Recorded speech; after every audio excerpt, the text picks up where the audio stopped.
and welcome to another episode of the Rollwise podcast, the show where we talk about things related to RPGs. In this episode, we're actually going to be talking about reflections about a recent trip, two of us, aka Brent and Jeff, as they took themselves over to MisCon, a local gaming convention. So I'm kind of excited to hear some stories, hear about some of the panels, hear about some of the gaming experiences that you may have had. Also, I forgot to ask. I'm hoping that somebody got in touch with that Helios Solar Punk Pirate game. Nope. Nope. Nope. No one went to that one. We did not get a chance. My heart was broken after my Dark Sun experience, which I could talk about later. Okay, so we already have one heartbreaking moment in this podcast. Stay tuned. So we're not known for our cliffhangers, but we will see if this if we can get to that part. We are too known for our cliffhangers. We're known for discovering our cliffhangers every gaming weekend. Roll dice. Oh, you discovered a cliffhanger. Oh, good. See, that's how you should end every episode, really, including the conversations. The conversation ends on an incomplete thought. So, okay, like most good books, as far as I understand, just end like mid sentence with no punctuation. That's always good. Just tear out the last few pages. That's your new ending. Neatly wraps up, except for the whatever the parts you missed. Whatever. So again, people, if you don't know what MisCon is, it's a local gaming convention up in Missoula, Montana. We talked about it on previous episodes, so if you guys want to check that out, go click that.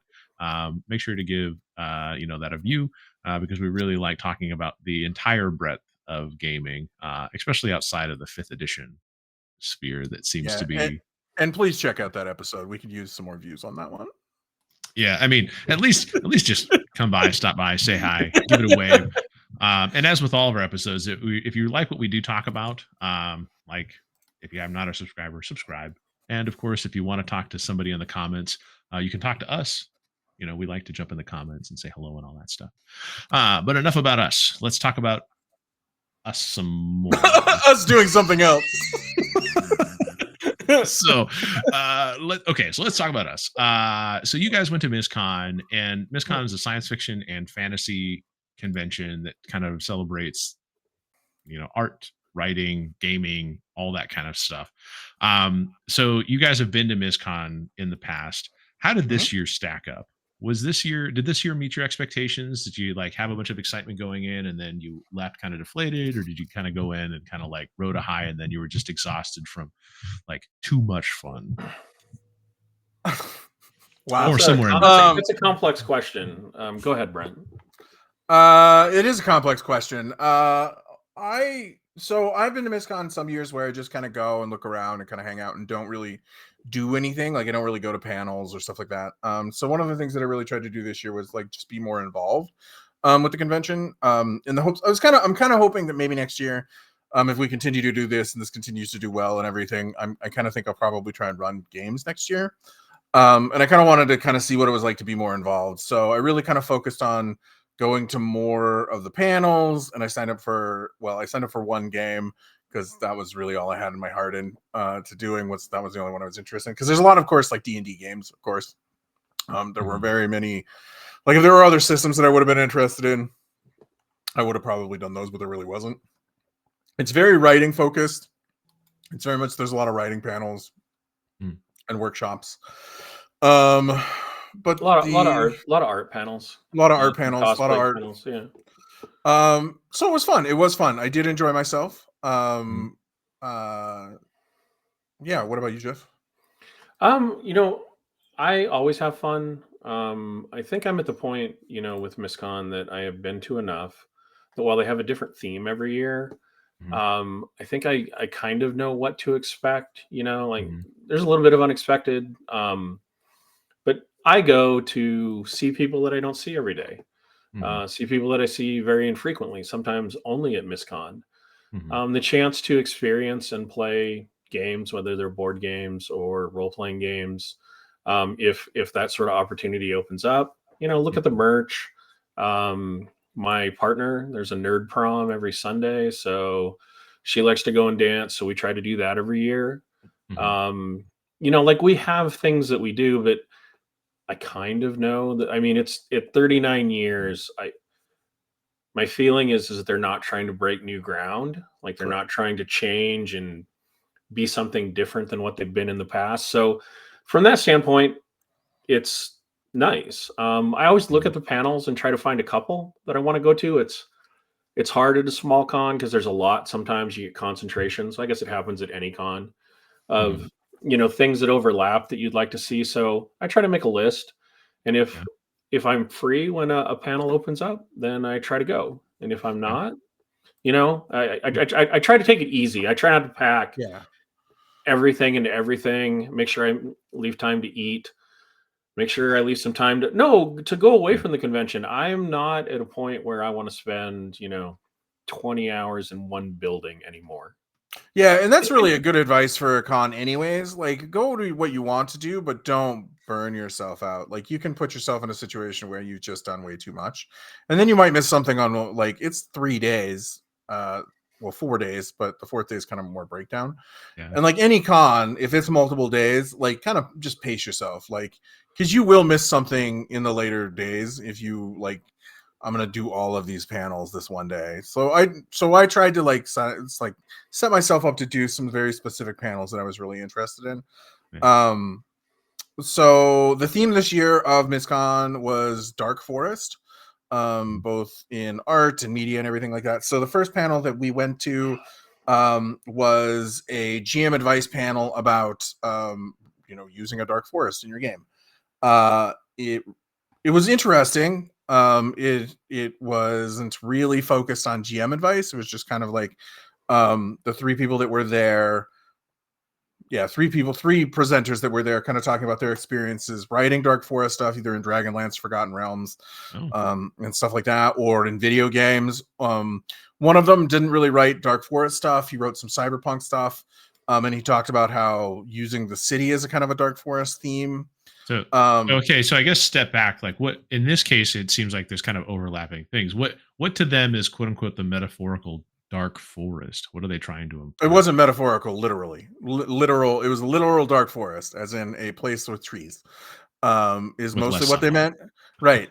Yeah. And then what the one guy said is you can use a dark forest type theme in like cyberpunk games in warehouses and on the city, and that was because he doesn't really write fantasy. He writes more science fiction.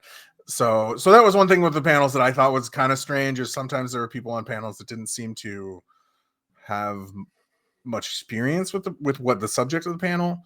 They just kind of put them on that. That would be one thing that I said was kind of interesting. Like, he had some interesting observations, but they definitely weren't always to the theme. He did have one of the better advices during the panel though. So Okay. so there's one person there that did ask from the audience a specific question about running a game, and talk about using a dark forest. And what it came down to was he kind of what they talked about talking about with his question was just overexposing the player characters to horror elements of the dark forest, and I'm just getting tired of it, basically. But yeah, so it was interesting. They talked about first experience, like what was their first experience with like dark forest and media, and one of them brought up the forest in the Wizard of Oz, which is really interesting because I'd never thought about that, but that is a pretty like dark foresty thing. And just it was just basically like that, just like we write dark forests, what we can use them for, that sort of thing, but really wasn't specific to gaming. So It covered a lot of ground. But go ahead, Mike. I was just going to ask if just to kind of close that up. So in this, did they like when they're saying what we could use it for? Were they basically saying the dark forest is a horror trope in this? Not really a horror trope. More of a transition or a place to go to find adventure was more what they felt. What they kind of discussed it as. And they talked about how to use it tactically in a role playing game, like for ambushes and cover, which was also a little weird. Weird. If it's underground enough, you lose a certain amount of sight, you lose a certain amount of sound, you lose a certain amount of mobility, you can't run as fast, and so tactically it makes you susceptible in the dark forest if that's how you choose to use it, right? There's another trope where the dark forest is the thing that holds the thing that you want to go see, whether it's the haunted wizard mansion or the mine, or you know what I mean? Like there's different ways to use it, but like I kind of like the discussion because I've always thought of the dark forest as that thing that I can't see nearly as far as I can when I'm not in the forest. I can't hear nearly as well as I can. Every sound I hear is foreign and echoey, and I can't locate it. And if I try to run, there's undergrowth, and it makes you move differently. It makes you react differently. So it changes the mindset of what's going on with the party. Well, yeah, and it was a principle to a degree. I mean, it doesn't have to. Yeah, it was a principle that I felt that they should. I mean, one of the reasons we have this show is we have opinions. One of the things that I feel like they touched on enough, and what I really wanted to bring up is like the dark forest is the place where civilized man doesn't go.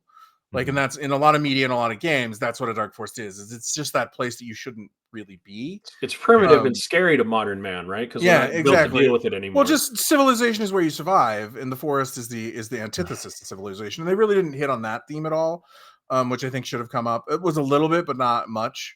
It was good. It was interesting. One of the things I would say about the panels that I do think is it's a lot of the same people every year, so like they could use some new people with new ideas, I think sometimes, but the panel was good. Well, if they did Dark Forest next year, I could come in there and bust down a nice philosophical discussion about Princess Mononoke in the forest. I believe Princess Mononoke did come up. It did come up. Mononoke. I'm about to say, like, based on what you were describing there, quintessentially, if you wanted to talk about a very famous anime like Princess Mononoke, the spirit of the forest, the relationship between man, nature, and spirituality, like the mystery unknown, etc., etc. Like, it writes itself. Like, I mean, yeah, they brought up like Mirkwood. Is it Mirkwood? Mirkwood and with the spiders and Tolkien and stuff like that. So Mononoke came up and stuff like that. It was just more like I said, they didn't talk like I would have liked more actual like GMs. This is things that you can use it for sort of conversation. And it wasn't that. Well, maybe what we do is we create our own dark forest, because the interesting thing about the dark forest is that, I mean, there's a lot of adventure that can be found in a dark forest. Isn't like there a game where like that's you're in the wood? Like, what was that game called? It's like an OSR style game, I thought.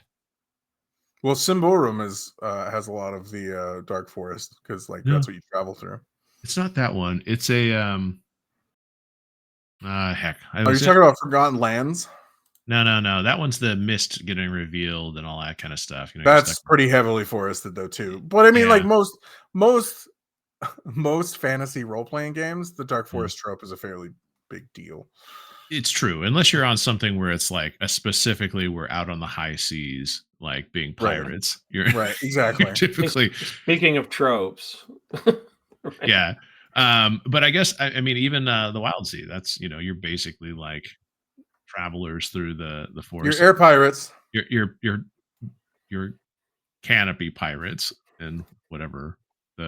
Wasn't that Wild Sea? Isn't that what it's called? Yeah, it's a forest. But and then the next panel we did was a panel about superheroes and pop culture.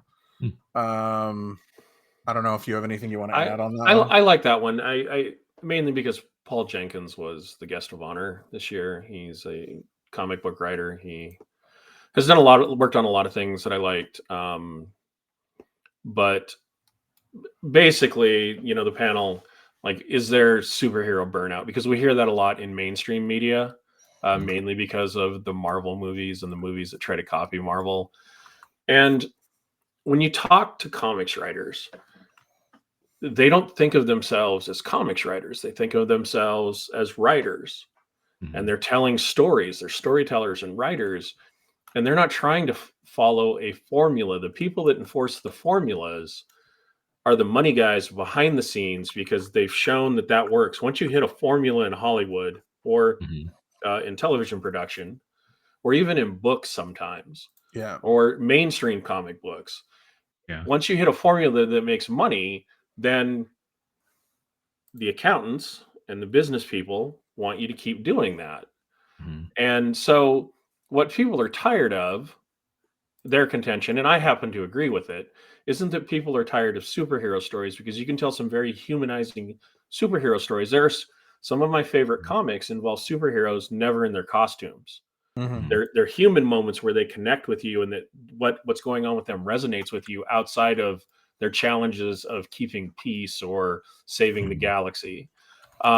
What people are tired of is the shitty formula that Hollywood is forcing down everybody's throats and trying to make every story be the same thing or a rehash of the same thing.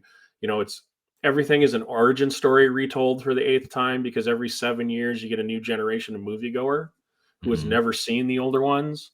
It's sequels, because if the last 3 made us money, this one's going to make us money. Or it's taking the same idea and repackaging it, like a certain movie on Netflix that we were talking about, or series of movies on Netflix that we were talking about.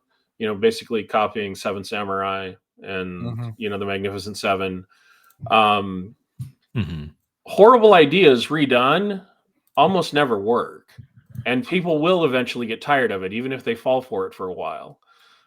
Yeah, but that was the contention of mostly writers. I mean, there were some book writers, some comics writers that you can tell beautiful stories with words and art, or moving pictures and words, like in movies case. But if you keep using the same tired formula, people will eventually figure out that you're selling them a load of crap. Yeah, it's that old. It's the old thing where it's like, oh, that worked. Give me 3 of those or 14 of those. So well, and I think 14. And it's interesting because I think there are 2 comments that I have there that made it kind of reminds me of some stuff that I read. Is that some Hollywood exec did like and this could be just urban legend, who knows, passed through the internet. Is that some Hollywood exec basically did research to find out what was the most profitable type of movie, and the most profitable type of movie is a sequel for Hollywood. So that's why. Well, it is. That's why they keep doing it, and that's why they're burning out their audiences. Well, exactly. Because and you can't. Every movie can't be the most profitable thing, because eventually people get tired and worn out and burnt, and then you have to find something else to be the most profitable thing. But that's what Hollywood's not doing right now. They're not taking chances, and it's enormous sums of money. If you're making a blockbuster and it's 200 or 300 million to film it, and another 150 million to 200 million to promote it, that's an insane amount of money. I understand the economics. I don't agree with it, because I think they're causing some of their own problems.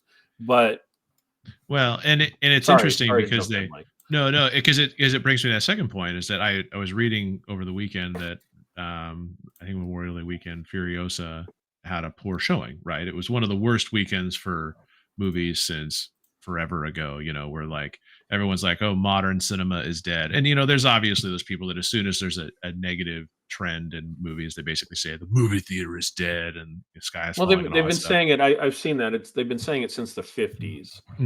Well, yeah, and don't get me wrong. Like, I mean, when I didn't have any inspiration to go see Furiosa in the theaters, but based on everything that I've read, it sounds like it's a really good movie, and I can't wait to watch it. Just my current circumstances means that I see very few films in the theater. But at the same time, it also shows that if you do go out on a limb and you kind of start to make new IP or something like that, and you try to tell stories, even though it's within the Mad Max universe, and I think that becomes a little bit of that murky. You create a cinematic universe for something, and not everything needs a effing cinematic universe. Like, but that's what allows you to do the sequels and the spin-offs and retell the origin story. And he was doing Babe, a Pig in the City before that, so I don't know if I would necessarily call it a sequel, but I mean it is, but it's not.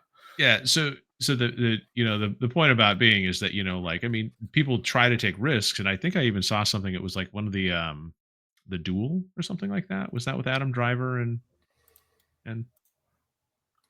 I don't remember. I think you're right. But I just remember some famous movie that had a bunch of people in it that were really famous, and like it did really poorly at the theaters. And the director, who's also equally famous, was just like, people don't go out to movies that to celebrate original thoughts anymore. They just go to they just line up for the next Marvel movie or whatever it is. And I don't disagree. I mean, it's like you take a risk. Except they've stopped lining up for the Marvel movies. That's true too. To a degree. Yeah, because it's all on Disney Plus. They messed themselves up there too. So. Well, yeah. So that conversation was interesting. That is the way that it went. A lot of the conversations really went that way throughout the weekend, actually, where it was like it's money men that are a problem, not the storytellers.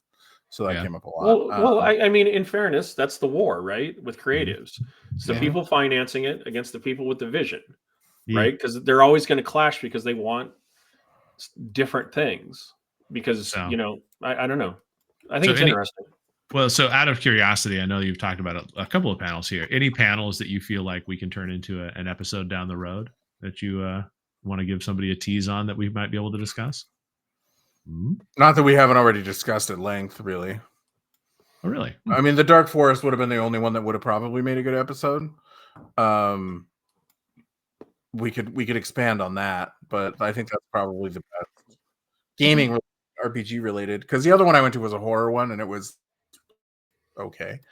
So I did sign up for a 5th edition role-playing game. It was a Dark Sun game. We were going to go that. It was late Saturday night, like at 8:00. Saturday, yeah. Yeah, and so Jeff was going to do it with me. So one thing that I also didn't like about the con, since we're talking about this, is they still have paper sign-up sheets for games, which I think is unnecessary, especially if you have an app. You should be able to click on the game. They have a smartphone app. Yeah, so you should have something in that related to that. But anyways, so we went and signed up for the game. We showed up. We probably showed up 5-10 minutes early. We did show up a little bit early. Yeah, a little early. We were racing a little bit because of me going to the emergency room. Yeah, and then which we can talk about later, if people want to know.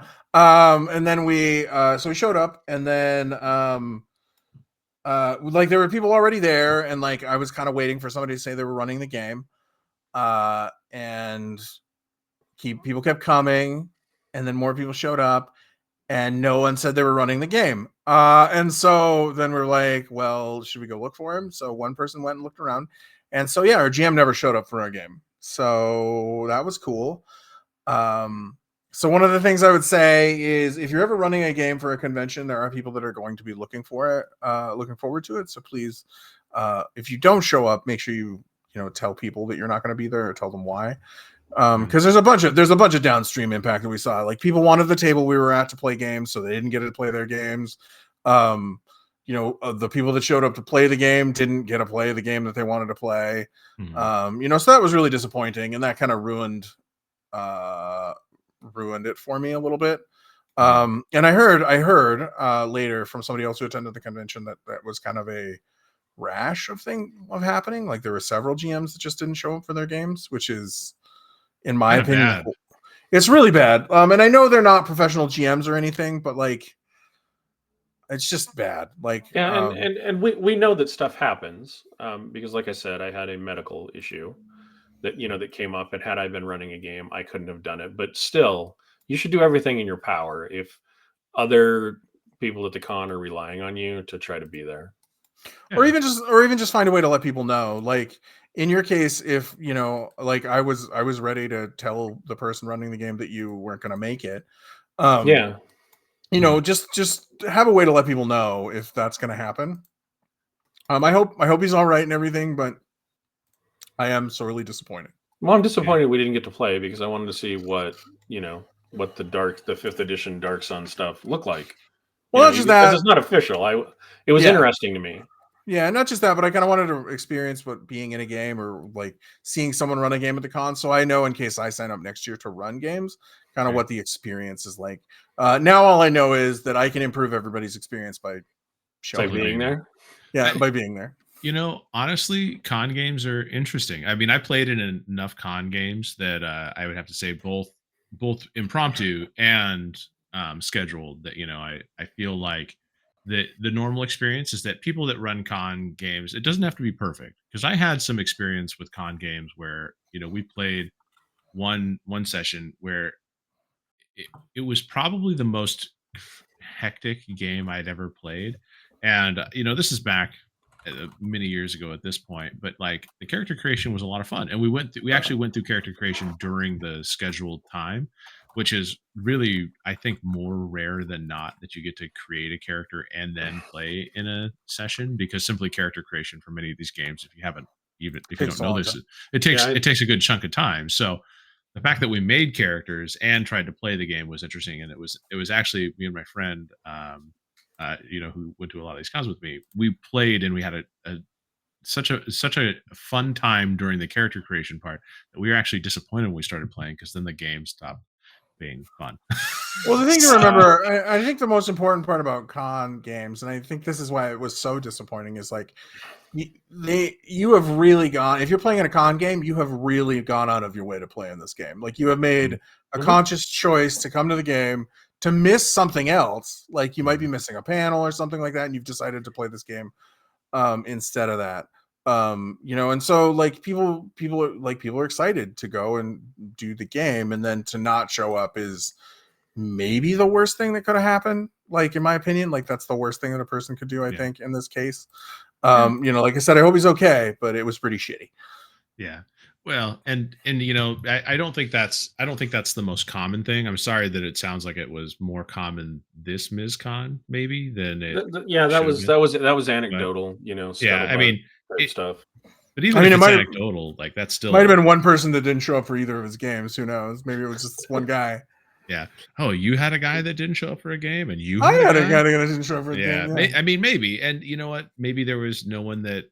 Maybe that's an organization thing. Maybe he did do everything that he needed to let the organization know that he wasn't going to be able to make it, and he wasn't even at the con. There could have been a communication breakdown.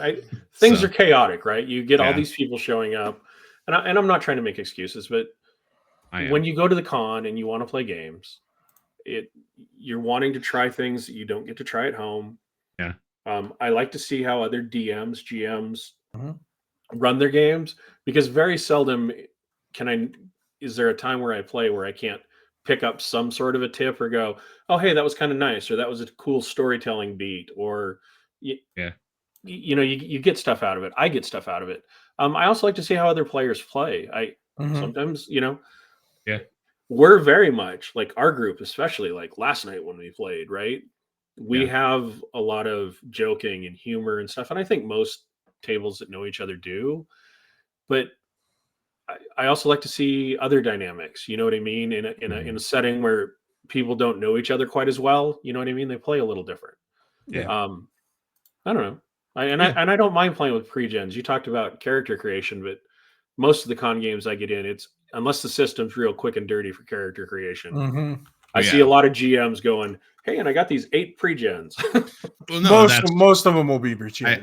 I would have to say that almost every other con game I've ever played with has been like, the only time we've ever actually made characters was when the game was impromptu and they didn't have pre-gens, so you'd make a character and you knew you're spending a little bit more time at the gaming table. But like, it was every other thing I've signed up for has always been pre-generated characters to like just be like, okay, read your character sheet, I'll explain the rules. Right? Well, and telling a story in 4 hours like could be you like have to compress it quite a bit. So sometimes it's best to skip that part. Well, and keep organized. I mean, really, when you're running a con game, like, I think one of the best skills that you have as a GM is to stay on target, because I mean, as you guys have told me many times, players are the number one thing that derails the story. So and the story of the con game is probably not going to be super sandboxy. It's probably going to be a little more railroady, linear. I'll use the word linear. Not railroady. Okay, sure. Well, railroady has a bad context. You can have exactly more linear. Fewer choices, not no choices. Yeah. So, well, good. So I guess in terms of the in terms of future participation, it sounds like you guys have been in the past. Do you think if they held MizCon next year, you feel like it's going to be more of the same, or would you guys have specific suggestions? You would say like, hey, MizCon people, this is what you should do for next year to make it better for me. You want to go first? You want me to? I think I have one. Well, I mean, it's going to be the same next year as it is this year, probably. Like, it's not. It's just kind of how MizCon is. It's a small con. They enjoy their size. They don't really want to get much bigger. I think they probably should try and get more space so they could be bigger, just to make it more consumer friendly or customer friendly or con-goer friendly, or however you want to say that. But I'll probably go next year. Like I said, I might run some games if I can get time in my head around it, just to try it. I mean, I might also die in those tiny hot rooms. But I kind of want to try it just because, and I think for the sake of this show, and I don't know, our brand or whatever, I think it would be good to have some running games at cons experience. So okay, well, running games for strangers, not a bad deal. I agree with Brent. I think it's going to be what it is. It's 39 years. We are fortunate enough to have a convention of this size with this longevity in our local area. It honestly is a blessing not to have to travel and pay hundreds or thousands of dollars to attend a convention. And I've done that. I've gone to Comic-Con. I've gone to PAX. I haven't gone to a lot of other ones. There's tons of people that have more con experience than I do. Right. Yeah. Oh, tons. But there is a ton, and it is always nice when you get a chance, even though it is a smaller scale, to attend a con in your local area. And if you're lucky enough to have that, you should go. That said, I wish MisCon had more open gaming space. There are several times where I kind of am there and kind of want to get something going, and there's nowhere to play. And yes, it's great that the space that they have is occupied, because it would be horrible if it was 10% occupied. But right now it feels like it's 90 or 95% occupied. So if you want to try to get something impromptu going, you really can't. Yeah. Or you need to stand there over somebody that looks like they're finishing something and give them the death stare until they leave, which is rude, frankly. Or go throw their Necromunda game on the floor and stuff. Well, it's also rude to have something set up and not be using it and occupying a table. I will say that as well. And I don't care how long it takes to set up. That's your issue, bringing a 4-hour setup game to a con. It's true. It's true. And we now know Jeff's stance on the games that take a long time to set up. So I play plenty of board games, but that take some an hour to set up. Like, you shouldn't play heavy Euro games. That's I don't know if you should be playing that at the con. No, unless it's a scheduled game, and that's going to be your table. Right. If it's a scheduled game and you're eating into your time, then that's on you. Right. Yeah. If you want 2 hours to set up and 15 minutes of gameplay, that's on you. One thing I will say is that I am lifetime undefeated at Sabotage now. I will never be playing again, but I did win, and I am forever undefeated. So yes, we opened a brand new package of the card games Sabotage. Brent is the winner. We have to acknowledge his supremacy. Yes, he's won one game and he's undefeated forever now. Yeah, undefeated forever. Yeah, exactly. You know what? You can't. It's almost that's not the how same you're as supposed to being do world it, champion. Mike. You can't take that away from me. You can't retire on a win, Brent. This is not how it's done. Well, you have to offer him enough money, so he'll come back. He'll unretire for the money match. But if you're undefeated, you have to retire on a win, Mike. That's how you. That's how you retire undefeated. That's how you retire undefeated. Like, you're too old to play again. Marciano's a legend. Yeah. Jeez. All right. Well, with that being said, well, thank you guys for going to MisCon. I think, I'm excited to see if we can get you maybe set up some adventures for next year. We can pick a system, run a system, and what we could do is we can have like a training montage that we set up for Brent's DMing for next year. I think what I would like to do is 3 games and 3 different systems. That's what I would like to do. Oh, wow. That's pretty impressive. Yeah. Because most people I know that run games run like maybe 1 or 2, but I would like to do 3 Friday, Saturday, and Sunday, I think, and then I would like them to be 3 separate systems. Okay. So that would be 3 stories that I have a year to work on. Okay. Well, I'll see if we can license Eye of the Tiger and how much that happens, and we'll get that training montage going. A lot. That would cost a lot. You behind a GM screen, got a towel around your neck. Like, you mean a cheap MIDI ripoff of Eye of the Tiger that is free use? That is not obviously distinguishable as that song that you may or may not be talking about. Yeah, that has a copyright. Yeah. We'll see. I mean, I think we'll see if we can't get the training. We can get shots of Brent with his laptop lounging in various parks around town. Writing his Starbucks, just staring at a computer like really intensely. Starbucks, isn't that like writing in a prison? Don't we have nicer coffee shops, independent coffee shops?